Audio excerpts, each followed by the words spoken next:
नमस्कार दोस्तों, स्वागत है पीडब्ल्यू ओनली आईएएस में। एक काफी इंपॉर्टेंट दिलचस्प लैंडमार्क रूलिंग आई है आज, जो आई है जो मनी लॉन्ड्रिंग का जो एक्ट है, prevention of money laundering act. अब इस एक्ट के तहत जो अरेस्ट होती है और जो बेल होती है, उसमें काफी ज्यादा स्ट्रिंजेंट एक तो टेस्ट है।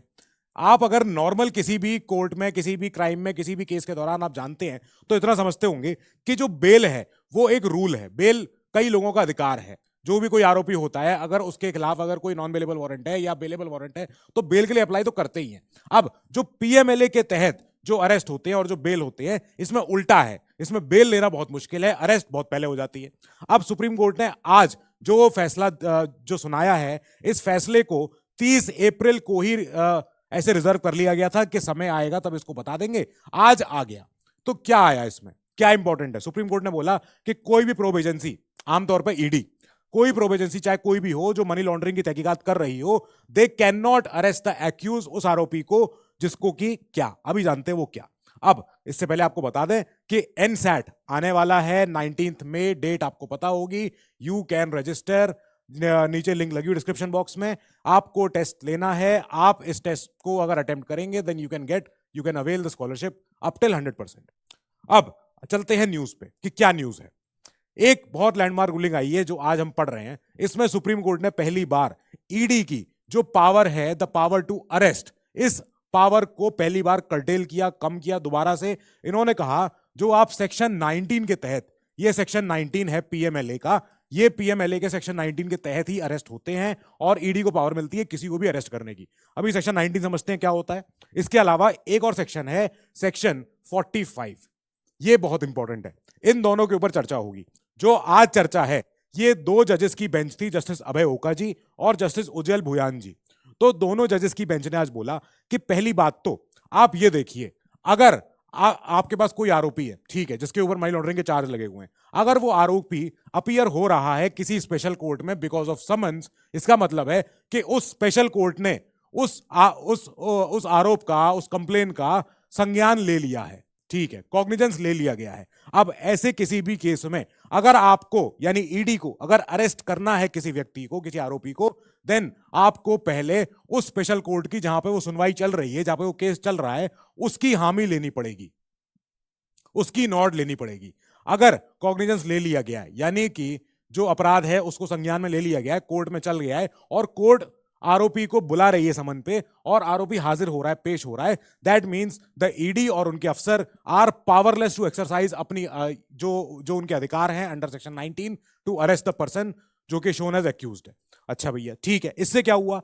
अगर ईडी को कस्टडी चाहिए of an accused after the person answers the special court के समन्स, देन क्या होगा? It needs to apply to the special court. अब स्पेशल कोर्ट को दोबारा से ईडी को अप्लाई करना पड़ेगा। तब ईडी पूछेगी एक स्पेशल कोर्ट से जहां पे केस चल रहा होता है। अब ईडी के जो केसेस होते हैं, सीबीआई के भी खासतौर पे, ये स्पेशल कोर्ट में चलते हैं। इनमें क्या होता है, स्पेशल कोर्ट में फास्ट ट्रैक कोर्ट भी होती हैं, इस पे स्पेशल जजेस होते हैं। तो ऐसे स्पेशल कोर्ट के मैजिस्ट्रेट्स होते हैं, इनके सामने ईडी को वापस जाना पड़ेगा जहां पे केस चल रहा है कि सर आपने जिस आरोपी को अपने समन पे बुलाया था और वो आरोपी आपके सामने पेश भी हो रहा है, पर हम चाहते हैं कि इनका कस्टोडियल इंटेरोगेशन हम कर सकें, कस्टडी में लाके। अगर कोर्ट सेटिस्फाई हो जाए, इफ द कोर्ट बिलीव्स कि हाँ कस्टडियल जो इंटेरोगेशन है वो होना चाहिए, then only ED can arrest now. अब हो सकता है अगर एक अरेस्ट वारंट जब किसी के लिए जारी होता है, वो होता है सीआरपीसी के सेक्शन 70 द्वारा।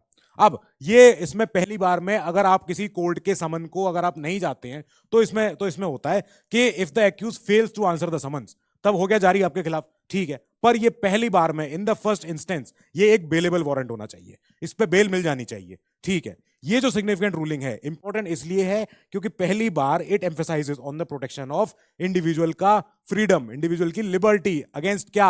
Against the arbitrary arrest of the central agency, ठीक है। टॉप कोर्ट ने बोला कि हमें बात करनी है जो एक्यूज इंडिविजुअल्स होते हैं, वो ऐसे अरेस्ट नहीं होंगे जब तक कि वो आंसर ना कर रहे हैं सुप्रीम कोर्ट के, यहाँ पे किसी स्पेशल कोर्ट के सामने। अब हमें जानना है कि सुप्रीम कोर्ट ने जो बोला था कि जो ट्विन टेस्ट की बात है, ये ट्विन टेस्ट इतना स्ट्रिंजेंट क्यों है, पहली बात तो। और जो ट्विन टेस्ट है, अगर इसमें किसी को इस केस के दौरान अगर किसी को बेल चाहिए तो उसको दो तरफा ट्विन टेस्ट पास करना पड़ता है। ये ट्विन टेस्ट क्या होता है सर? ट्विन टेस्ट होता है यहां पे जब आप पढ़ते हो इसका सेक्शन 99, सेक्शन 19, ठीक है। यहां तो हो गया अरेस्ट की बात।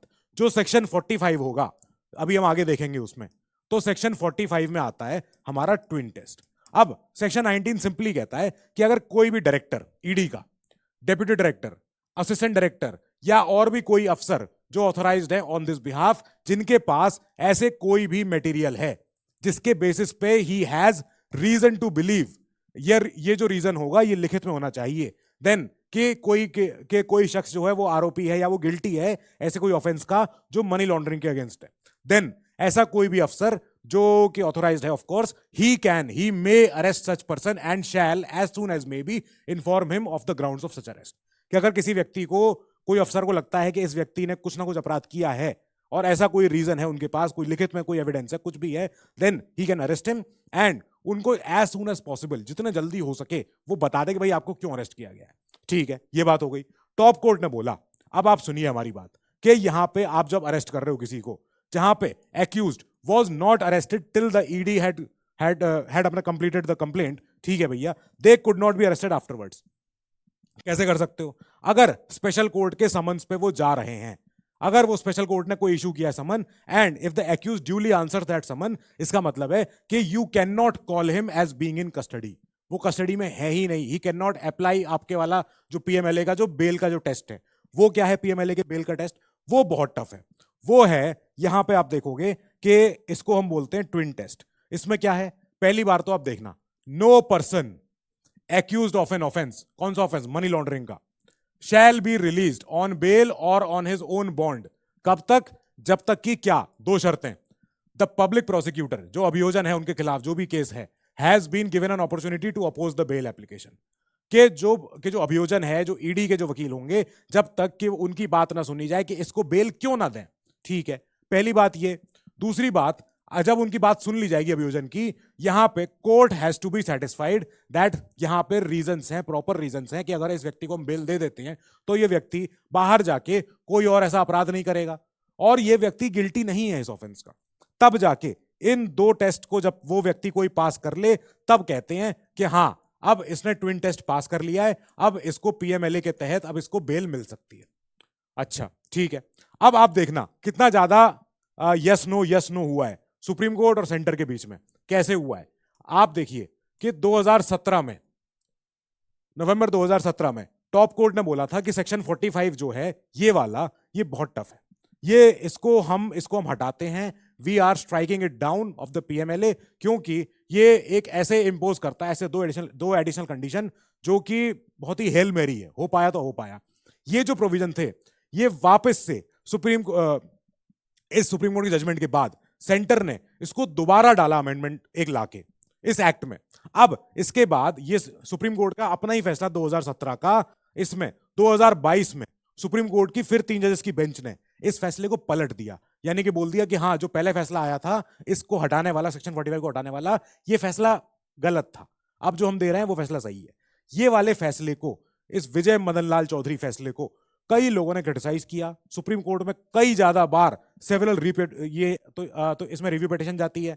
इसके अलावा खुद सुप्रीम कोर्ट के रिटायर्ड जजेस थे, justice Nariman ji, justice U Lalit ji, इन्होंने भी बोला कि ये जो जजमेंट आया है इट इज वेरी अनफॉर्चुनेट, ऐसा नहीं आना चाहिए। और हमारे क्रिमिनल जूरिस्प्रूडेंस में प्रिंसिपल होता है not guilty until proven innocent. क्या हुआ उस सिद्धांत का, उस प्रिंसिपल का, ऐसा नहीं होना चाहिए। अब जाके 2022 में सुप्रीम कोर्ट ने इशू किया हुआ है सेंटर को नोटिस कि इस पर जवाब दीजिए सेक्शन 45 के ऊपर, कि जो रिव्यू पिटीशन फाइल हुई है, कार्तिक चिदम्बरम ने जो फाइल करा हुआ है कि इस वाले फैसले को आपने कैसे पलट दिया, ये इतना अच्छा फैसला था, वापस इस फैसले के दौरान आपने अपने फैसले को बोल दिया कि नहीं, जो पुराना वाला जो सेक्शन 45 हटाने वाला जो फैसला था वो गलत है। तो अब इसके ऊपर चर्चा होगी, पर फिलहाल एक चीज क्लियर हो गई कि अब जो अरेस्ट होंगे, अगर कोई व्यक्ति, कोई भी आरोपी, अगर वो किसी भी तौर पे अगर किसी स्पेशल कोर्ट के समन्स पे पहुंच रहा है कोर्ट में, then he can not be arrested, क्योंकि he can not be termed as in custody. ठीक है, अब ये फैसले के बाद कई ज्यादा बार आप देखेंगे कि लोग स्पेशल कोर्ट के समन्स पे हाजिर होना शुरू हो जाएंगे, क्योंकि ईडी के आर्बिट्रेरी अरेस्ट से बचना आसान है, स्पेशल कोर्ट में जाना समन्स पे। विद दिस करते हैं इस न्यूज को कंक्लूड। इस न्यूज में और डेवलपमेंट आएगा, हम उसको फिर टेकअप करेंगे। Till then you keep studying, stay safe, good luck.